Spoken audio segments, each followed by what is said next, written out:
King of Gods. By Fast Food Restaurant, Kabanata 341. Ang komento ni Mo Tianyi. Pagkalipas ng 5 araw, parami ng parami ang nagtipon sa Northern Star Stand. Dumating na ang mga henyo sa buong Northern Continent. Masasabing puno ng bituin ang lugar na ito. Ang Heavenly Yuan Clan, ang 3 dakilang bansa pati na rin ang iba pang puwersa. Dapat nandito ang buong Northern Continent. Inilibot ng mga mata ni Prinsesa Linyo ang buong lugar. Bagamat siya ang prinsesa ng isang dakilang bansa, siya ay may puso ng isang tao at alam niya ang lahat tungkol sa mga henyo sa buong kontinente. Ang Canopy Great Country.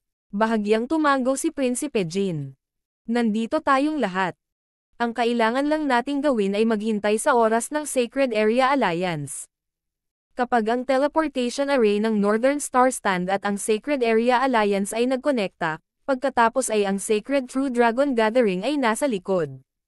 Sa nakalipas na ilang araw ang mga puwersa ay nag-scout at nagsubok sa isa't isa. Ang ilang mga bagong henyo ay haamon na masiyasat. Sa makatuwid, sina Kang Yuyo, Zhao Feng at ang mga kasamahan ay lahat ay hinamon. Ano ang ikinagulat ng iba na ang ilan sa mga bagong tao ay may hindi maisip na kapangyarihan sa labanan. Ang landas ng espada ni Kang Yuyo ay umabot sa mataas na karunungan at kahit na ang pinakamataas na true human rank ay natalo ng isang espada. Karamihan sa kanyang mga kalaban ay natalo sa isang kampi lamang. Ang gayong nakakatakot na layunin ng espada. At ang gayong matinding landas ng espada. Hindi napigilan ni Tian Yunji na huminga ng malamig nang makita ang kahusayan ni Kang Yuyo sa espada. Dahil sa lakas niya, nakita ng iba kung bakit niya makukuha ang isa sa 10,000 Sword Clan spot. Pagkatapos ng lahat, si Kang Yuyo ay nakatayo sa tuktok ng 13 clans at naiintindihan ang layunin ng espada kahit na mas bata pa kay Xia Xianxiang. Maging si Zhao Feng ay halos matalo sa kanyang likuran sa 13 clans banquet. Mabigat din ang pagganap ni Zhao Yufei. Madali niyang natalo ang maraming kalaban na humamon sa kanya. Sa pagmulat ng kanyang bloodline at ito ay bumabalik-pabalik sa kanyang ninuno, ang kanyang true force gathering at recovery speed ay outstanding at naglalaman pa ng explosiveness. Ito ay nagkakahalaga ng pagbanggit na ang numero 2 henyo ng Purple Rising Great Country na ang lakas ay maihahambing kay Prinsipe Jin ay natalo ni Zhao Yufei. Maliban doon, parehong hinamon ni Tian Yunji at Prinsesa Linyo si Xin Wuang. Ang resulta ay si Tian Yunji ay natalo ni Xin Wuang sa loob ng 10 galaw. Ang resulta ni Prinsesa Linyo ay katulad ng dati. Matapos ang 100 o higit pang mga galaw ay hindi pa rin niya mapipilit si Xin Wuang na gamitin ang kanyang pangalawang kamay. Itong Xin Wuang ay gumagamit na naman ng isang kamay. Sa kasamaang palad, hindi ko madaling magamit ang aking killing move. Tinitigan ni Prinsesa Linyo si Xin Wuang nang walang gana. Gayunpaman, nakaupo si Xin Wuang na nakapikit at hindi siya pinansin. Nakakapanghinayang. Sa nakalipas na ilang araw, naiintindihan ni Zhao Feng ang maraming nakakaaliw na palabas. Sa sandaling ito siya ay ganap na nakatuon sa pag-unawa at hindi man lang alam ang tungkol kay Zhao Yufei o Xin Wuang at ang pagdating ng kumpanya. Boom! Biglang kumulog ang langit at bumuhos ang malakas na ulan. Ang ilang hindi handa na mga henyo ay basang-basa. Lightning rain. Dahan-daang binuksan ni Zhao Feng ang kanyang mga mata. Siya ay nilinang at naramdaman ang siksik na lightning yuan chi na napakalapit sa kanya. Sa paglipas ng 2 buwan ng matapang na paglilinang, tumaas ang lakas ni Zhao Feng. Sa isang banda ay bumuti ang kanyang mga pandama at maaari pang makipag-ugnayan sa Heaven Earth Lightning Yuan Chi. Sa kabilang banda, ang Source of True Spirit na tinatakan sa loob niya ng pirata ng Watermoon na malapit sa True Lord rank ay paminsan-minsan ay pumapasok sa kanyang katawan na lubos na nagpapataas ng kanyang pangunawa. Nang hindi alam, ang cultivation ni Zhao Feng ay malapit na sa huling yugto ng True Human rank. Parehong naintindihan ni Zhao Feng ang Lightning Inheritance at Ancient Dao of Ice Soul sa isang mataas na antas ngunit napahinto siya ng mas mataas na bundok. Gaano katagal ang Sacred True Dragon Gathering? Inilibot ng mga mata ni Zhao Feng ang buong lugar. Chapter Leader, sa wakas gising ka na. Humigit kumulang 10 araw mamaya ang Northern Star Stand ay ikokonekta sa Sacred Area Alliance. Sagot ni Jiang Sanfeng. Xin Wuang. Kang Yuyo. Yufei. Natagpuan ni Zhao Feng ang maraming maliliit na sorpresa sa buong lugar at isang ngiti ang lumitaw sa kanyang bibig.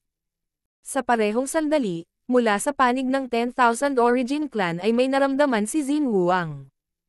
Xin Huang, nagkita tayong muli. Isang boses ang lumitaw sa isip ni Xin Huang.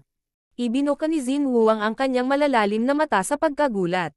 Ang kanyang mga mata ay tila naglalaman ng isang sinaunang bagay na hindi dapat magkaroon ng isang junior. Lagi kong alam na magkikita tayong muli balang araw. Bahagyang nagulat ang ekspresyon ni Xin Huang. Bumalik sa Genius Summit na pinigilan niya ang kanyang cultivation at nakipag-draw kay Zhao Feng pagkatapos nito ay agad siyang umalis sa cloud area. Sa sandaling ito, isang kakaibang eksena ang lumitaw sa Northern Star Stand. Halos imulat ng dalawang nakaupong kabataang nakapikit ang kanilang mga mata ng magkasabay at tumingin sa isa't isa ng komplikado. Zhao Feng, kilala mo si Xin Huang? Gulat na sabi ni Jiang Sanfeng. Sa parehong sandali, napansin din ni Prinsesa Linyo ang detalyeng ito habang nagkatinginan ang mga mata ni na Zhao Feng at Xin Huang na may iba't ibang ekspresyon. Mukhang minamaliit ko ang kabataang ito. Kilala niya si Xin Huang at parang kaibigan niya. Naningkit ang mga mata ni Prinsesa Linyo. Ang maliit na detalyeng ito ay nahulog din sa mga mata ng maraming iba pang mga henyo. Zhao Feng, pagkatapos kong matalo sa iyo noong araw na iyon ay nagsanay ako ng 2 beses ng mas mahirap at sa Sacred True Dragon Gathering, gagamitin ko ang aking espada para bawiin ang kahihiyan. Narinig ang malamig na boses ni Kang Yuyo. Ang kanyang mga mata ay tila tumusok sa hangin at pinalamig ang puso ng maraming henyo sa malapit. Shua! Shua! Ang tingin ng lahat ay bumagsak kay Zhao Feng na may pagkabigla at pag-usisa. Anong sikreto meron ang kabataang ito? Kahit na ang isang taong kasing kapangyarihan ni Kang Yuyo ay minsang natalo sa kanya at kilala rin siya ng hindi masusukat na Xin Huang. Ang mga sorpresa sa Sacred True Dragon Gathering na ito ay higit pa sa inaakala ko. Ang ngiti ni Zhao Feng ay may inaasahan sa loob nito. Hindi siya natakot kay Kang Yuyo at inaabangan pa niya ang pakikipaglaban kay Xin Huang. Patuloy ang pagulan ng langit. Ang boses ni Zhao Feng ay tumunog sa loob ng ulo ni Zhao Yufei at nagsimulang mag-interact ang dalawa sa mental energy.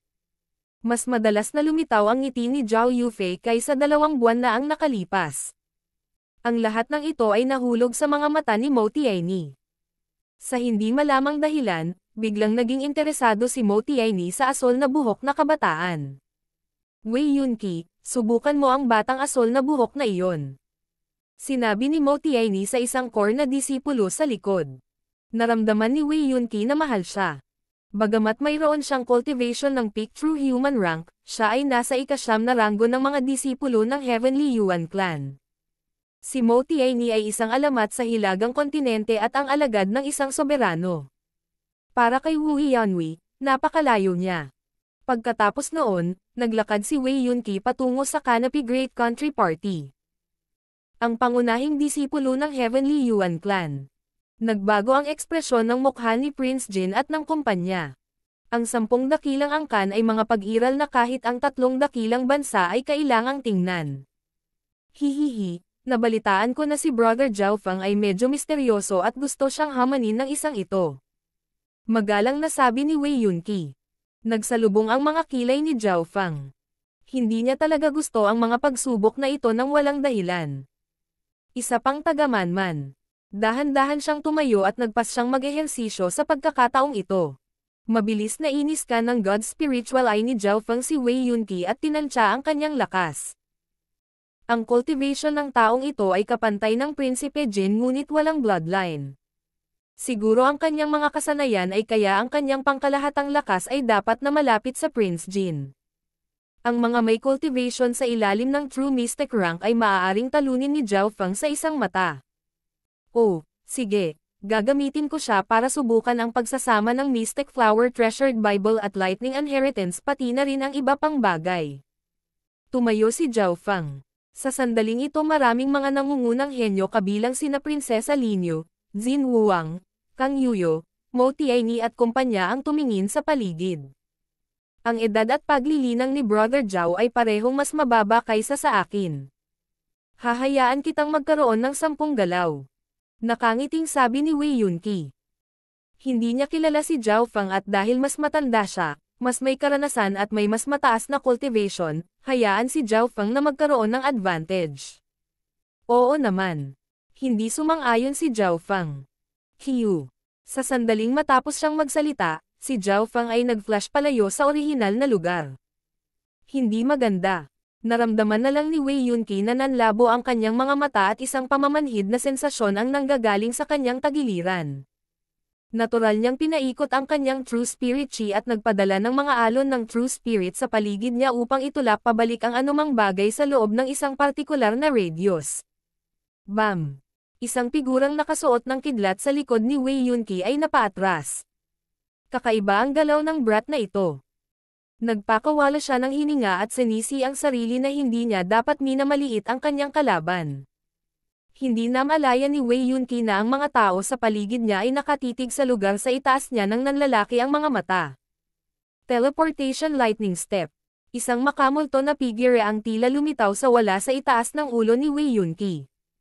Ano? Naramdaman ni Wei Yunqi ang isang pamamanhid mula sa kanyang ulo at ang gilid ng kanyang mga mata ay nakakita pa ng isang paa na natatakpan ng kidlat. Break. Sa pagmamadali ay umungol siya at bumuo ng kuko na tumama kay Zhao Feng ngunit walang nataman habang ang figure ay lumipad palayo. Teleportation Lightning Step. Isang asol na buhok na figure sa kidlat ang lumitaw sa likuran niya. Isa pa, nasa likod niya ang kabataang iyon. Chains of Lightning. Ang asol na buhok na binata ay nasa likuran niya at ang mga tanikala ng kidlat na hinlalaki ay malawak na nakabalot kay Wei Yunqi. Nanginig at walang panlaban ang mga kalamnan ni Wei Yunqi matapos mabalot ng mga layer ng kidlat. Plop. Makalipas ang dalawang hininga ay naging itim ang katawan ni Wei Yunqi at bumagsak siya sa lupa at umuusok. Pagkataos, ang kabataan na may asol na buhok ay may kakaibang ngiti sa kanyang mukha na nagpalamig sa iba sa malapit. Si Wei Yunqi na nasa pinakamataas na true human rank ay pinaglaruan ng brat na ito. Nakakatakot ang bilis. Pinagsama niya ang asensya ng kidlat at marami pang bagay. Sa Canopy Great Countryside, si Prince Jin ay nakanganga ang bibig at ang kanyang likod ay basang-basa sa malamig na pawis. Ang lakas ni Wei Yunqi ay hindi malayo sa akin. Gaano kalakas ang itinatago nitong si Zhao Feng? Sa totoo lang, si Zhao Feng ay hindi nagtago ng maraming lakas sa mga laban noon ngunit siya ay naglilinang sa buong paraan at bumubuti.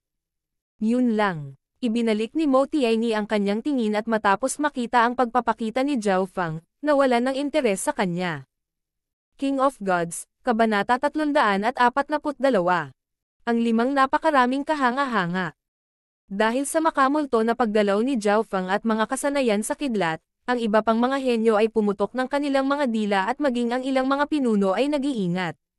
Bagamat si Wei Yunqi ay nasa ika-9 na ranggo sa Heavenly Yuan Clan, siya sana ang mauuna o pangalawa sa iba pang malalakas na bansa at puwersa. Ang isang elite na tulad nito ay casual na binugbog ni Zhao Feng. Sa proseso ng pambubugbog kay Wei Yunqi, hindi ginamit ni Zhao Feng ang kanyang mga kamay. Naabot niya ang isang malalim na antas ng pagkabisado ng kidlat. Ito ay dahil sa pagsasama ng Mystic Flower Treasured Bible sa Lightning Inheritance, ang lahat ng mga kasanayan ay naging mas praktikal.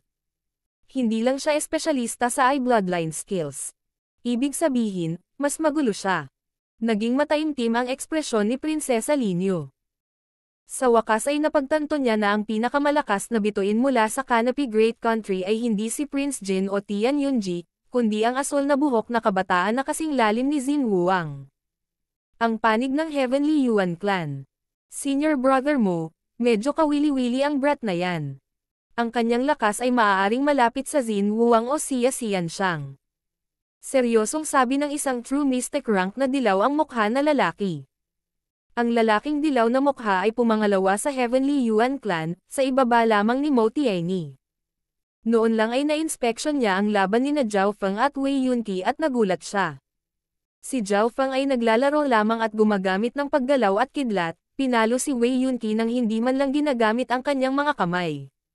Nagkataon, kilalang-kilala niya si Wei Yunqi at alam niya ang estilo ng pakikipaglaban ng huli. Maliban kung ang kalaban ay may napakalaking lakas, hindi siya matatalo ng ganoon kabilis. Ang Zhaofeng na ito ay bata pa at malayo sa Xia Xianxiang at Xin Huang, marahil ay nasa antas ni Princess Linyu.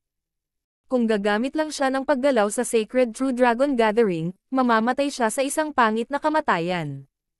Sa kanyang lakas kailangan niyang umasa sa swerte para maabot ang nangungunang 50. Bahagyang umiling si Mo Tianyi nang may lumabas ng ngiti sa kanyang bibig. Isinasantabi si Zhaofeng, maging sina Xia Xianxiang, Xin Huang at iba pang mga kababalaghan ay natalo niya. Tumayo si Mo Tianyi habang nasa likod ang kanyang mga kamay at nakaramdam ng pag-iisa habang pinagmamasdan niya ang mga henyong naruroon.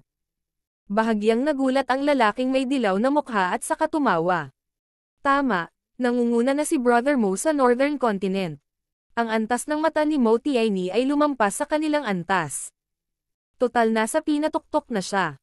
Ang mga tunay kong kalaban ay sina Yu Tianhao, Tantay Lanyo at iba pang napakahusay na henyo. Ang mga mata ni Mo Tianyi ay tila na puno ng banal na liwanag at isang pambihirang hitsura ng pananabik at layunin ng labanan ang makikita. Pinag-uusapan ni Senior Brother ang tungkol sa 5 napakahusay na kababalaghan ng Green Flower Continent. Nakahinga ng maluwag ang lalaking dilaw na mukha at ilang tao sa malapit. Ang 5 napakahusay na kababalaghan. Ang mga puso ng mga pangunahing disipulo ng Heavenly Yuan Clan ay tumingin kay Mo Tianyi nang may higit na paggalang at paghanga. Sa puntong ito ng panahon, bagamat nasa harapan nila si Mo Tianyi, binigyan niya sila ng malayong pakiramdam. Ang 5 napakahusay na kababalaghan ay ang 5 alamat sa tuktok ng Green Flower Continent, bawat isa sa kanila ay mga anak ng langit. Inihula ng mga dalubhasa sa panghuhula na ang 5 napakahusay na kababalaghan ay may pagkakataon na maging mga pinuno. Ang 5 napakahusay na henyo ay ang Middle Continent, Yu Tianhao; Eastern Continent, Tantay Lanyo; Northern Continent, Goddess Wei; Southern Continent, Taiyon; at Western Continent, Shi Chengtian. Narinig na sila ng mga disipulo ng Heavenly Yuan Clan. Nang banggitin ang 5 ito, tumalon ang puso ng lahat. Gaano kalakas ang napakahusay na mga kahanga-hangang ito? Bahagyang na-curious si Zhao Yufei. Napakalakas. Napakalakas na 79% mga henyo sa Hilagang Kontinente ay hindi makatanggap ng kahit isang suntok mula sa kanila. Lalo na ang numero 1 mula sa huling Sacred True Dragon Gathering, si Yu Tianhao. Huminga ng malalim si Mo Tianyi at kinuyam ang kanyang bahagyang nanginginig na mga kamao. Nire-replay pa rin ng kanyang isip ang mga tanawin mula sa huling Sacred True Dragon Gathering. Hindi nagsalita ang lalaking dilaw ang mukha. Lumahok din siya sa huling Sacred True Dragon Gathering. Noon ay 3 lamang sa 5 napakahusay na henyo ang lumitaw at sila ni Mo Tianyi ay lubos na durog. Senior Brother Mo, noon ay hindi ka pa head disciple at pagkatapos ng 10 taon, ang iyong lakas ay tumaas ng husto. Makakakuha ka man lang ng top 10 sa pagkakataong ito at magkakaroon ka ng pagkakataong ayusin ito kasama ng iba pang mga kahanga-hangang ito. Nakangiting sabi ng lalaking dilaw ang mukha. Umuulan pa rin at tumigil na sa sparring ang mga henyo ng Northern Star Stand. Ang pagsisiyasat sa mga henyo sa buong Northern Continent ay tapos na. Tinalakay ng lahat ng mga henyo ang sitwasyon sa buong kontinente. Ang 5 napakahusay na kababalaghan. Nakarinig si Zhaofeng ng ilang Saturday sa malapit. Maging sina Prince Jin, Jiang Sanfeng at ang iba pa ay binanggit ang 5 ito paminsan-minsan. Mabagal na lumipas ang oras at mas malapit na ang araw ng koneksyon ng Sacred Area Alliance. Sa araw na ito, nagsimulang lumitaw ang isang biglaang lamig na naging dahilan ng pagdaldal ng maraming tao. Anong malakas na lamig? Naramdaman ni Zhaofeng ang malamig na daloy at hindi niya maiwasang itaas ang kanyang ulo at tumingin sa direksyong iyon gamit ang kanyang kaliwang mata. Isang di nakikitang alon ng lamig na durog na parang bundok. Ang Northern Star Stand. Naramdaman ito ng ilang True Lord ranks at kahit kalahating hakbang na Origin Core Realms at tumayo sila. Shoo! Isang ice blue na ilaw ang kumislap sa hangin. Kung titingnan mula sa malayo ay tila isang bloke ng yelo ang tumama patungo sa Northern Star Stand. Ang asol na liwanag na iyon ay halos 10 beses na mas mabilis kaysa sa Golden Spear Blood Dragon Sedan ng Iron Blood Religion. Sa isang kisap mata, Ang asol na liwanag na may hawak na isang dosenang figure ay dumapo sa Northern Star Stand. Ho! Isang nakakatakot na lamig ang kumalat sa lahat ng dako. Woo! Ang dugo ng maraming mga henyo na naruroon ay halos ganap na nagyelo at maraming tao ang bumulalas ngunit walang masabi. Shoo! Sa sandaling iyon ang natitirang ulan sa Northern Star Stand ay nagyelo at naging yelo. Ang buong dugo ni Zhao Feng at ang True Spirit Chi ay tila nagyelo. Naninigas ang kanyang mga paa at dumampi sa kanyang mga buto ang lamig. Sa kabutihang palad ang malabong asol na dugo sa loob ng kanyang katawan ay tila nagustuhan ito at nagsimulang makipag-ugnayan sa lamig na iyon. Hihihi, mukhang hindi marami sa mga henyo sa Northern Continent ang talagang mga henyo. Isang malutong na boses ng babae ang umalangaw mula sa kinaroroonan ng asol na liwanag. Nang mawala ang asol na liwanag, isang dosenang figure ang lumitaw, karamihan sa kanila ay mga batang lalaki at babae. Ang pinuno ay isang babaeng may hawak na tungkod ng yelo na may korona. Para siyang diyosa ng nyebe at yelo na bumaba mula sa langit. Dahan-daang tumapik ang staff ng yelo at nawala ang lamig. Ho! Ang True Lord Ranks ay nagpakawala ng hininga. Pagbati soberano. Ito ang bumabati sa Ice Queen. Ang Heavenly Yuan Clan at tatlong Great Country True Lord Ranks ay yumukod lahat bilang paggalang. Saan man pumunta ang Snow Ice Queen, ang lahat sa loob ng 10 milyang radius ay magyayelo. Ito lang ang lamig na dala niya sa kanyang pinuntahan.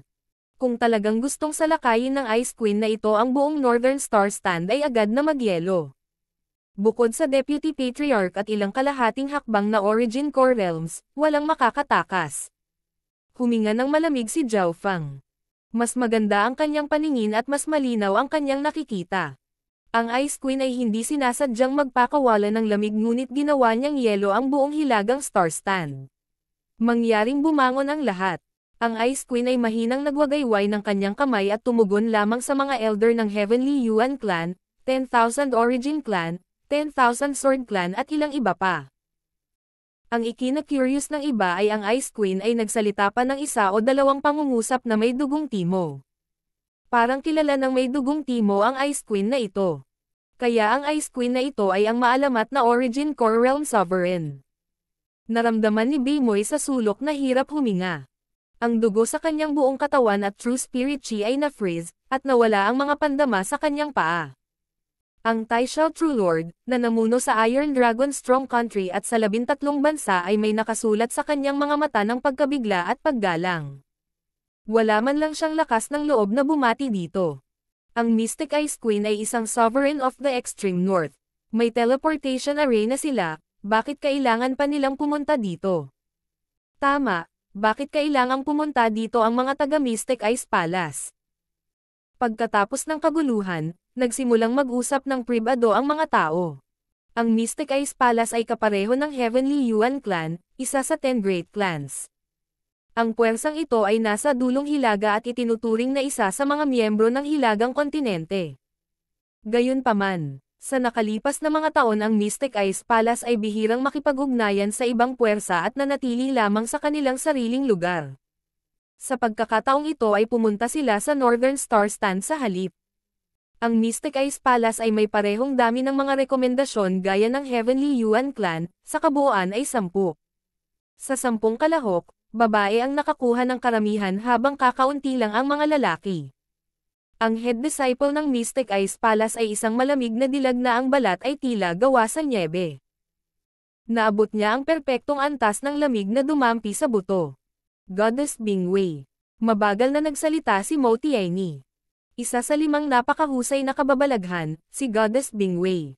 Nanginginig ang puso ng mga henyo habang sinisiyasat ang malamig na dilag na ito. Si Goddess Bingwei ay nakatayo sa parehong lugar at ang kalahating transparent na lamig ay umikot sa paligid niya na naging dahilan ng 2 true mystic rank disciples sa tabi niya na natakot na lumapit. Shua! Ang malamig na mga mata ni Goddess Bingwei ay biglang nag-scan sa mga henyong naruroon. Sa sandaling iyon naramdaman ng bawat henyo na nanlamig ang kanilang puso at walang masabi. Ang kanilang true spirit chi ay tila nagyelo rin. Nakakatakot na babae. Kahit na ang pinakamataas na true mystic ranks ng mas lumang henerasyon ay nakaramdam ng lamig. Lahat ng nasa ilalim ng True Lord rank ay pinilit ni Goddess Bingwei. Maging si Mo Tianyi ay nagngangalit ang kanyang mga ngipin sa sandaling ito, hinaharangan ang lamig na iyon. Hindi man lang direktang makatingin sa kanya sina Xia Xianxiang at Xin Huang at nakatingin lang sa kanya mula sa malayo. Ang limang napakalakas na kababalaghan ay masyadong makapangyarihan. Paano ito magiging kapangyarihan ng isang junior? Naramdaman lang ni Zhao Fang ang pressure na ito mula sa True Lord ranks at halatang hindi ito makayanan.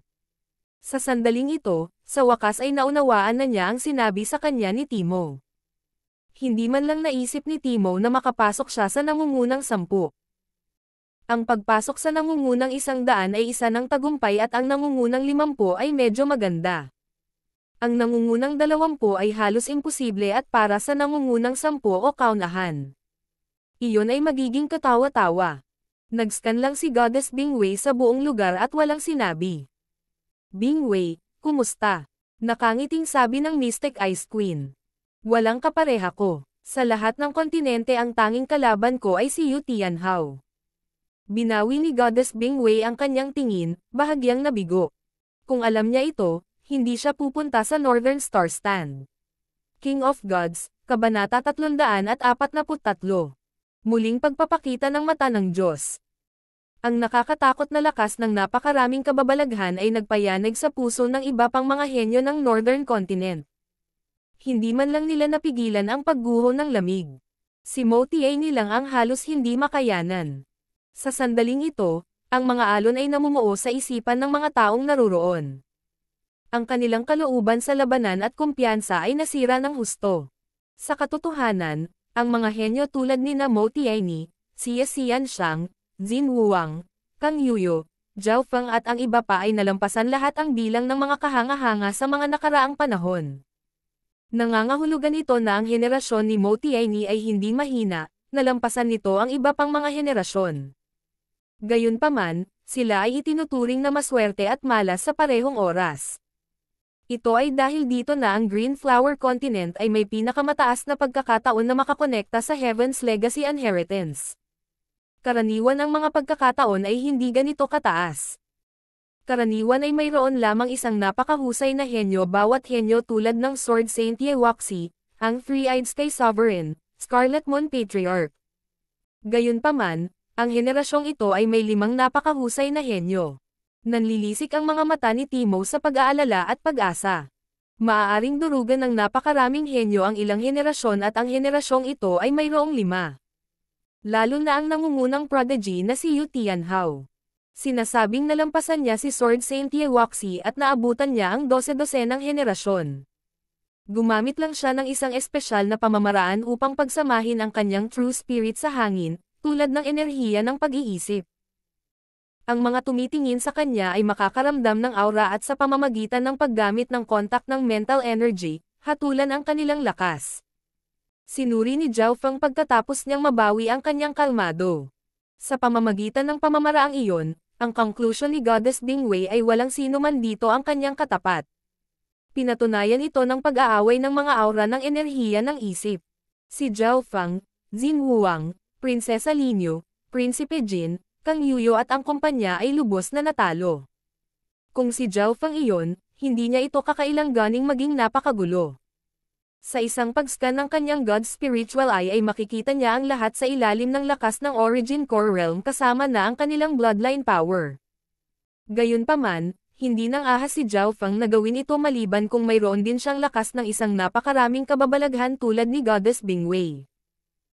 Ang mga huling yugto ng True Mystic rank na may makapangyarihang bloodline at dalisay na kasanayan, na higit sa lahat ng henyo dito, kasama ako. Sinuri ng God's Spiritual Eye ni Zhao Feng ang lakas ni Goddess Bingwei. Una ay ang paglilinang. Si Goddess Bingwei ay nasa huling yugto ng True Mystic rank at malapit sa peak stages, nahihigitan ang lahat ng juniors dito. Napakataas din ang kanyang bloodline, mas malakas lang kaysa kay Prince Jin at Wang Xiaoguai. Sa mga tuntunin ng dalisay na kasanayan, si Mo Tianyi lamang ang malapit sa kanya. Pagkatapos ng lahat, ang dalawa ay parehong head disciples ng 2 sa 10 great clans.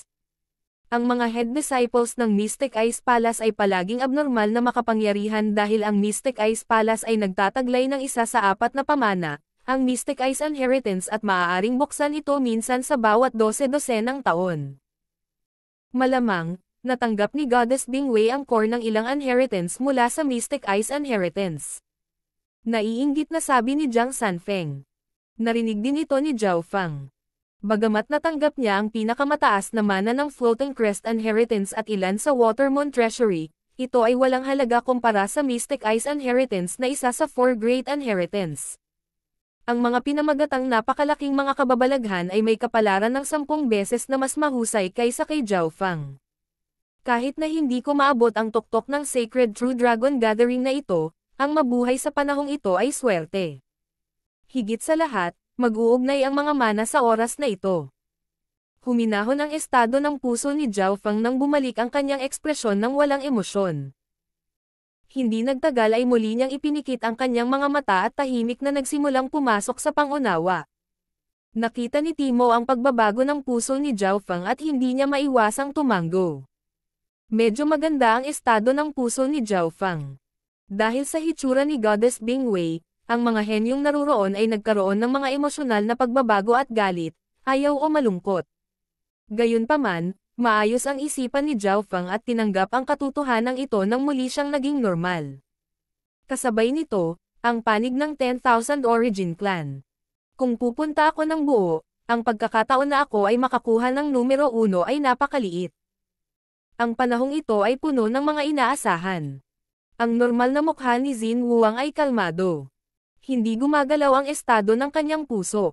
Para bang nasaksihan niya ang pagbangon at pagbagsak ng hindi mabilang na buhay. Ipinikit din ni Xin Wuang ang kanyang mga mata at nalubog sa sarili niyang mundo.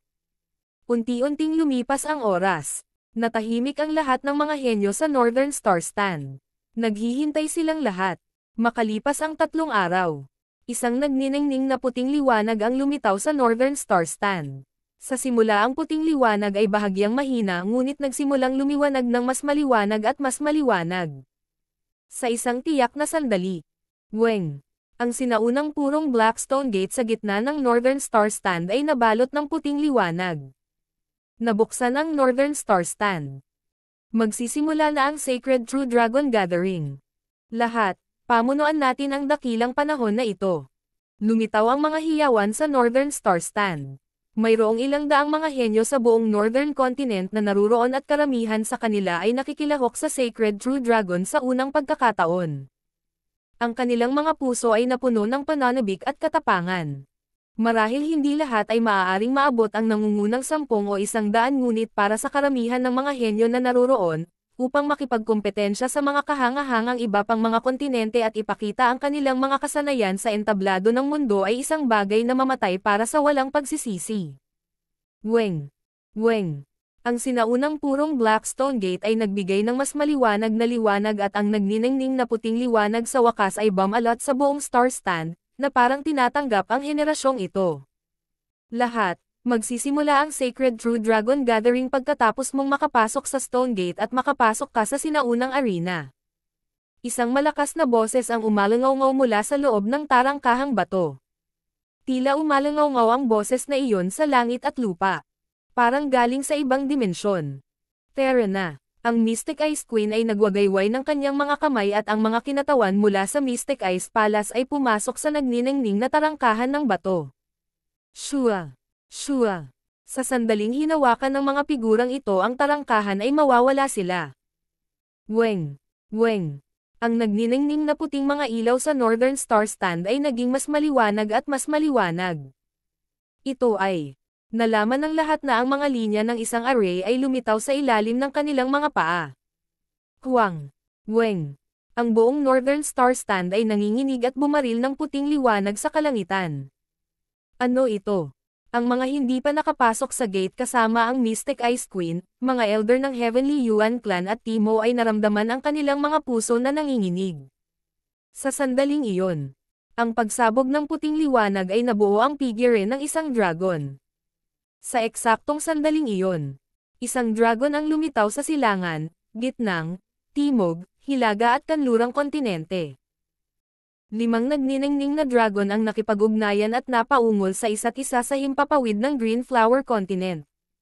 Gayunpaman, dahil ang kontinente ay masyadong malaki, ang mga tao sa Northern Star Stand ay parang isang maliit na butil ng alikabok at hindi makita ang buong sitwasyon, ngunit ang figure ng dragon lamang ang yumanig sa puso ng lahat. Ito ang henyong Dragon Blessing. Anong nangyayari? Napakalaking henyo na Dragon Blessing. Sa panahon lang ni Sword Saint Yewaxi at Scarlet Moon Patriarch nagkaroon ng Dragon Blessing. Nagkagulo ang 5-star stand. Kung ang Northern Star Stand ay mayroon ng isang Dragon Blessing, kung gayon ang ibang mga kontinente ay magkakaroon ng parehong halaga. Bulalas ni Timo. Nagsisimula na siyang mapagtanto na ang henerasyong ito ay ibang-iba na sa dati. Ayon sa kanyang mga kalkulasyon, sa henerasyong ito, nalampasan ng 5 napakahusay na kababalaghan, lalo na si Yu Tianhao ang nakalipas na 12-dosenang henerasyon at nagkaroon ng makapangyarihang Dragon Blessing. Hindi nagkamali ang mga hula ni Timo. Ang Dragon Blessing ng Middle Continent ang pinakamalaki at pinakamaliwanag sa lahat. Ito ay bumaril sa langit at nagbigay ng pakiramdam na ito ang pinuno. Ano ang dahilan sa likod ng Dragon Blessing? Nagtataka na binuksan ni Zhao Fang ang kanyang God Spiritual Eye at tumingin sa langit. Kapag ang kanyang God Spiritual Eye ay ganap na nabuksan, siya ay papasok sa isang mystic level. Shua. Ang kanyang mental energy consciousness ay biglang umalis sa kanyang katawan at lumipad sa kalangitan, kahit na nalampasan ang 5 Dragon Blessing. Sa Canopy Great Country. Sa isang itim na 6 na panig na tore sa mga bundok.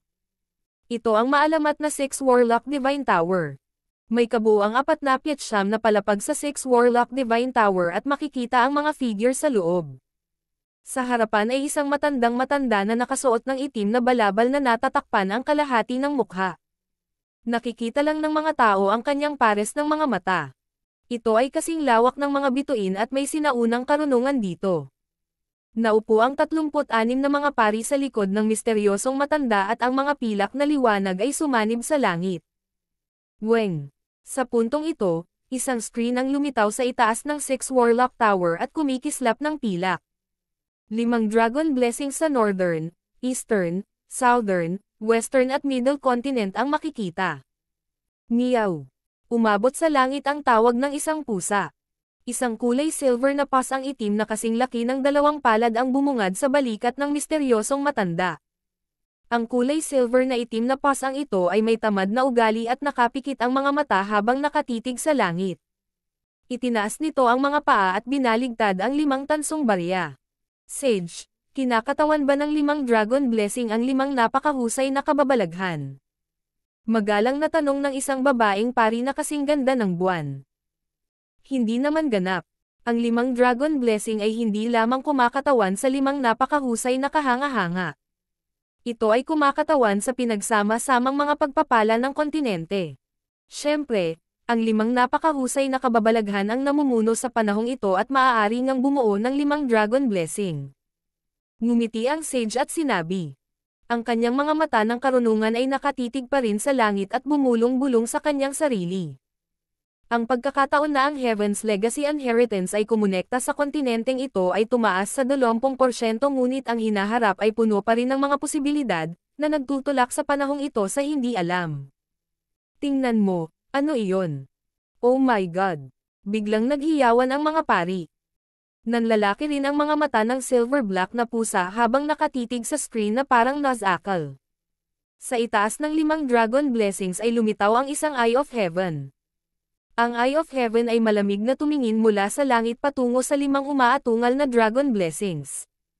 Ang mga pari ng 6 Warlock Tower ay natulala sa eksena.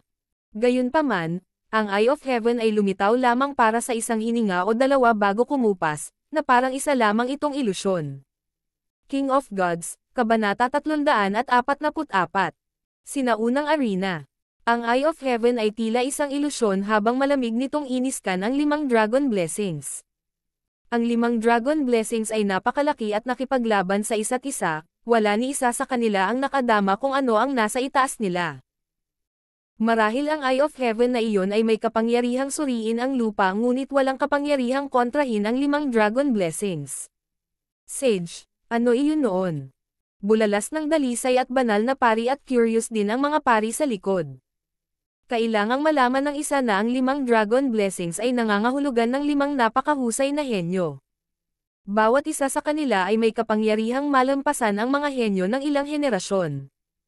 Ang Eye of Heaven noon ay lumampas sa 5 dragon blessings at naramdaman na nilalampasan nito ang 5 dragon blessings. Nagsimula ito 2 taon na ang nakakaraan. Ang matandang figure ng sage ay nasa tuktok ng tore at ang kanyang boses ay panay.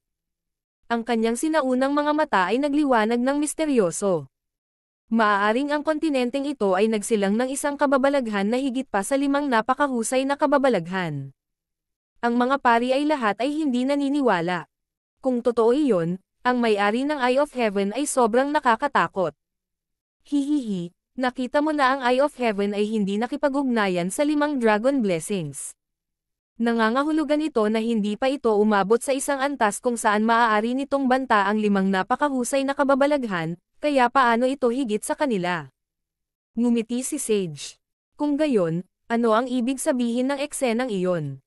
Ang dalisay na priestess ay hindi napigilan ang kanyang pagkamausisa. Gulat na gulat pa rin siya mula noon. Napapikit ng pagod ang Sage at hindi na nagsalita. Sa Northern Star Stand, ang napakalaking dragon blessing ay sumambulat sa kalangitan at kumikislap ng napakatalino. Ang mga mahiwaga at komplikadong hanay ay lumitaw sa ilalim ng mga paa ng mga tao. Weng! Ang buong Northern Star Stand ay humuhuni at lumiwanag ng husto. Sa susunod na sandali, shua, shua, shua. Ang mga figure ay makikita sa hubad na mata na naglalaho habang ang isang puting ilaw ay kumikislap sa lugar nito. Kinuha rin si Zhao Feng ng puting liwanag at nawala.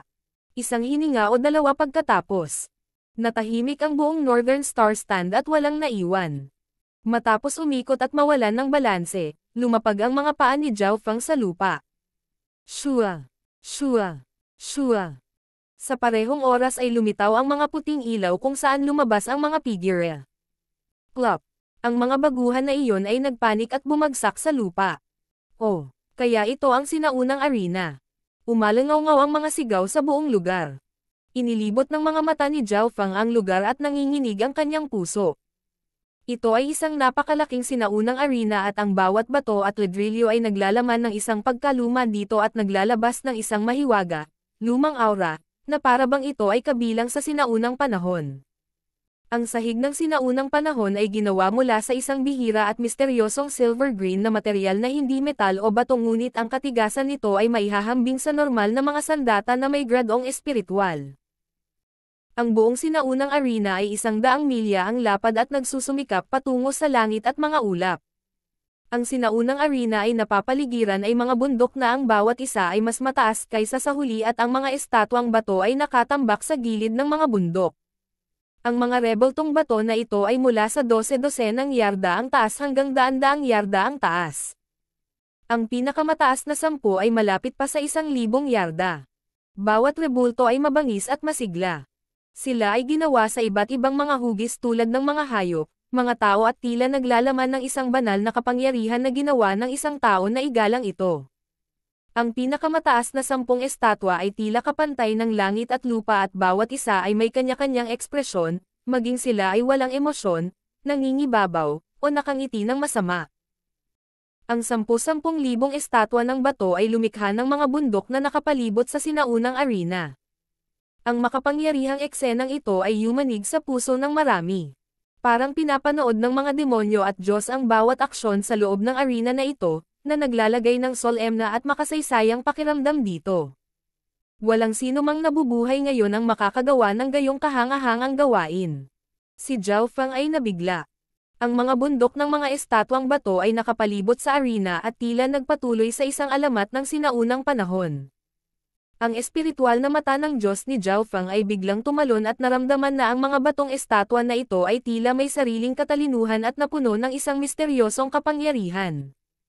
Umiling si Zhao Feng. Siguradong patay na ang mga rebeltong bato na ito. Ang sinaunang arena ay nagmula sa sinaunang panahon at ang kasaysayan nito ay nagsimula sa kontinenteng ito. Kahit na ang 10 Great Clans ay hindi matunten ang pinagmulan nito. Tumayo si Timo sa tabi ni na Zhao Feng at Jiang Sanfeng, si Dai Ye at Dong Zhou ay mabilis na nagtipon. Sa isang maikling span ng 10 paghinga libu-libong mga figure ay lumitaw. Ang mga henyo ng bawat kontinente ay sabay-sabay na pumasok sa sinaunang arena at muling nagsama-sama sa kanilang grupo pagkatapos ng pagkabigla. Sa Middle Continent, Northern Continent, Eastern Continent, Southern Continent, Western Continent. Ang 5 kontinente ay nai-teleport sa 5 magkakaibang lugar. Sa tuktok ng sinaunang arena ay isang lumulutang na entablado na ginto na halos 10 hanggang 20 yarda ang lapad. Kung ikukumpara sa napakalaking sinaunang arena, ang entablado ay parang tuldok. Shua! Shua! Shua! May ilang figure na nakasuot ng kakaiba ang biglang lumitaw sa gold stage. Ang bagay na karaniwan sa pagitan nila ay ang bawat isa sa kanila ay may napakatinding puwersa. Ang bawat aksyon ay tila naaayon sa Heaven Earth Yuan Chi. Ito ay mga tao mula sa Sacred Alliance. Ang mga hukom ng Sacred True Dragon Gathering ay palaging mula sa Sacred Alliance. Naging tahimik ang pagsasalita sa ibaba dahil lahat ng figure sa gold stage ay nalampasan ang True Lord rank, na nakapasok sa Origin Core Realm. Nakita pa ni Zhao Feng ang isang mystic robe na kabataan na may hangin ng katwiran. Ito ay ang Mystic Sword Sovereign mula sa Rising Dragon Auction. Pagkatapos, isang kabuuan ng 9 na Origin Core Realms ang lumitaw sa gintong entablado, na nagpatalon sa mga puso ng mga henyo sa ibaba. Noong nakaraan, kadalasan 2 o 3 Origin Core Realm lang ang may hawak ng kuta. Pero ngayon kasi simula pa lang at 9 na. Maging ang Deputy Palace Lord ng Sacred Alliance ay narito. Tinalakay ng mga eksperto mula sa bawat kontinente. Ang Deputy Palace Lord ay nakaupo sa gitna at isang malaking figure na may tansong balat. Kulay kahel ang kanyang mga mata at ang kanyang buhok ay kulay ube na itim, na parang nagninangas na apoy. Ang pinakakapansin-pansing bahagi ay isang malaking talon sa kanyang itim. Ito ay brutal at 2 yarda ang haba na may puwang. Nakaupo sa gitna ng gintong entablado ang malaking lalaki na may balat na tanso, na parang pinipigilan ang mga multo at demonyo dito. 2 Origin Core Realm sa tabi niya ay may mga magalang na ekspresyon at bawat Origin Core Realm na lilito ay yuyuko sa kanya bilang paggalang. Binabati ng isang ito ang Dominant Blade Sovereign Lord. Ang Mystic Ice Queen mula sa Mystic Ice Palace ay magalang na yumukod sa Deputy Palace Lord. Ang higanteng tansong balat ay mahinang tumanggo sa kanyang ulo pagkatapos ay pumunta upang makipag-usap sa isa pang Origin Core Realm Sovereign. Ang Deputy Palace Lord na ito ay may nakakatakot na aura. Si Zhao Feng ay hindi nang ahas na gamitin ang kanyang God Spiritual ay para usisain ang sinuman sa Origin Core Realm, lalo na ang isang napakalaking higanti. Ayon sa alam niya, ang Origin Core Realm ay nahahati din sa mga rank, tulad ng True Spirit Realm. Ang 3 langit ng True Spirit Realm ay True Human Rank, True Mystic Rank, True Lord Rank. Sa 3 ranggo na ito, lahat sila ay itinuturing pa ring True Spirit Realm. Ang Origin Core Realm ay nahati sa Small Origin Core at Great Origin Core. Deputy Patriarch, anong klaseng grupo ang Sacred Alliance? Bakit napakaraming Origin Core Realm Sovereigns? Hindi ba't nangangahulugan ito na kahit ang 10 dakilang angkan ay kailangang sumunod sa kanila? Nagtataka na tanong ni Zhao Feng. Zhao Feng, walang gaanong pakinabang na malaman mo sa antas mo. Sabi lang, isa itong grupo na binubuo ng mga miyembro sa Origin Core Realm na nagpapanatili ng kapayapaan sa buong kontinente. Kasama sa mga miyembro ang sovereigns ng 10 Great Clans at ang mga mag-isa. Paliwanag ni Timo na kulay dugo ang buhok. Nagulat si Zhao Feng na ang kontinente ay may napakalaking organisasyon. Ang mga miyembro ng Sacred Alliance ay binubuo ng maraming sovereigns mula sa 10 Great Clans. Sa makatuwid, ang mga desisyon na ginawa ng mga miyembro ay matatag at mahirap para sa isang opinyon na makaapekto sa buong kontinente. Kung wala ang Sacred Alliance, mahihirapan ang 10 Great Clans na magsama-sama at sirain ang Scarlet Moon Demonic Religion. Ang taga-suporta ng Rising Dragon Auction ay itong Sacred Alliance. Dagdag ni Timo. Hindi nakapagtataka. Mukhang naintindihan ni Zhao Feng. Bagamat malaki ang kontinenteng ito, ang kapalaran ay napagdesisyonan ng grupong ito. opisyal na magsisimula ang Sacred True Dragon Gathering sa loob ng 3 araw. Isang malakas na boses ang umalangaw-ngaw sa sinaunang arena. Ang sumunod na 3 araw ay para sa paghahanda. Ang bawat henyo mula sa bawat paksayon ay kailangang mag-apply para sa isang True Dragon Token na magbibigay daan sa kanila na lumahok. Sa oras na ito, malalaman din nila ang mga patakaran ng Sacred True Dragon Gathering. Makalipas ang isang araw, ang mga henyo ng Canopy Great Country ay kumuha ng kanilang sariling True Dragon Token. Sa pagtingin dito, nakita ni Zhao Feng na ang kanyang puti ay purong puti tulad ng iba tulad ni Nazin Wuang, Zhou Yufei, Beimoy at kasama. Siyempre, ang isang maliit na bilang ng iba ay may iba't ibang kulay. Halimbawa, si Jiang Sanfeng, ang kanyang token ay tanso dahil naabot niya ang pinakamataas na 300 noong nakaraang pagkakataon. Ang token ni Prince Jin ay kumikislap ng pilak at may linya ng dragon samantalang ang kay Mo Tianyi ay purong pilak na may mas maliwanag na simbolo ng dragon. Pagkatapos ay siniyasat ni Zhao Feng ang kay Goddess Bingwei. Ang kanyang True Dragon Token ay nagniningning na ginto at ang dragon ay tila gumagalaw habang ito ay mahinang umuungal na parang tunay na dragon, na nagpapanginig sa True Dragon Token ng iba. Lahat ng tao ay sumasali sa parehong Sacred True Dragon Gathering pero bakit iba ang pagtrato sa atin? Maraming mga henyo ang umuungol.